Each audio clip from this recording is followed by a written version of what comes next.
Hi, I'm Steve Materkowski with Defensive Response Training. Here with my son Derrick. He's also one of our instructors for DRT. We're also with the International Combat Hapkido Federation. I'm the Rocky Mountain Regional Director for the ICHF. We're here with tactical testing and evaluation to look at the new Benchmade Pen.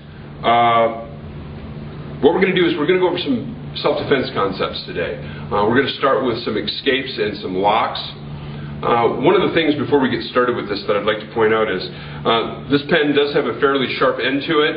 I would caution anybody that's trying any techniques, any concepts with this pen, that they be very careful. I would very much stay away from the neck and the face with this. It is sharp enough that it could potentially be considered lethal force. So just want to mention that as a caveat. The techniques and concepts we're going to look at right now really can be done with any stout pen or pencil for that matter. The Benchmade pen is extremely stout, very ergonomic, fits well in the hand. So what we're going to do is right now we're just going to start off with some defense from various grabs. So Derrick, let's go with cross-hand grab from here. I'm going to be doing these techniques very slowly for two reasons. One, so that you can see them, and also because I don't want to hurt Derrick. So from this position here, we're going to get our other hand up. That way we can ward off anything coming from the other side. And I'm simply going to roll this pen to the outside, getting the tip over the bone. And from here, I can do a simple escape and then do anything that I need to with the other hand. Or I can turn that same concept into a lock by simply isolating his hand and trapping it there, and then simply a downward motion. From here I can then strip off and then come through and do anything else that I need to. So one more time. Here, up, over, and down. Okay? From that same position right here, I can bring the hand up and trap with the pen as I'm stepping forward. In this case now, as I trap and pull him into me, I'm going to use that other hand rather than warding. I'm going to try and get off to the side just a little bit so that this isn't as much of a weapon over here. And as I do this, I'm going to strike. I've created a trap here with the pen against my body, and now I can wrap him, or I can simply just disengage and drop him from there. So one more time from there, I'm simply going to come up, trap, and pull in, and strike. If I'm a little slow with this, I start to do this, what this might become is just an escape.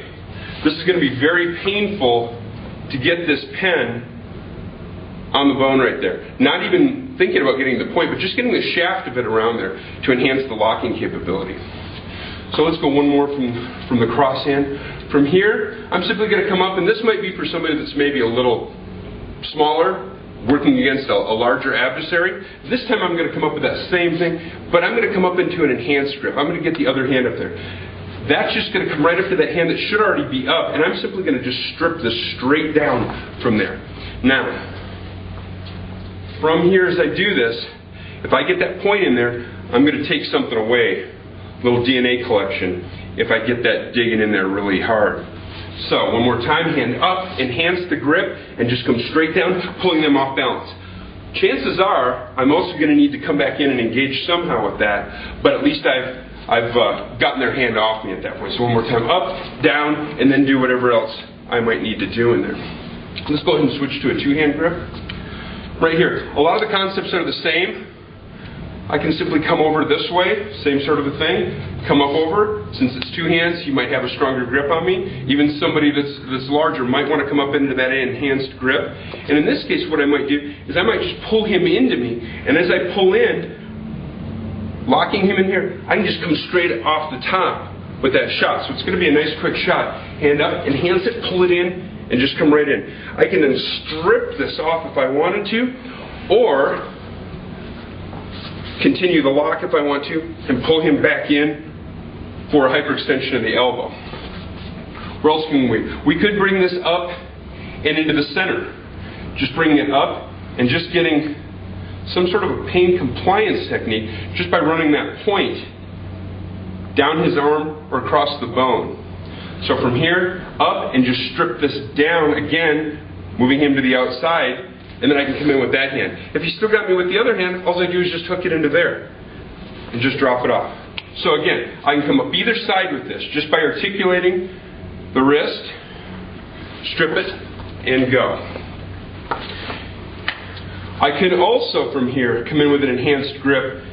Right now I'm not so much using the pen itself, but I can use an enhanced grip to effect an escape coming up. And then at this point, once I've gotten the escape, I can just pull the pen up past his shoulder and then hook anything meaty, anything bony. Really, there's lots of targets in here. It's not target specific. Just enough to get that in there and drive that in there and then move him away from me.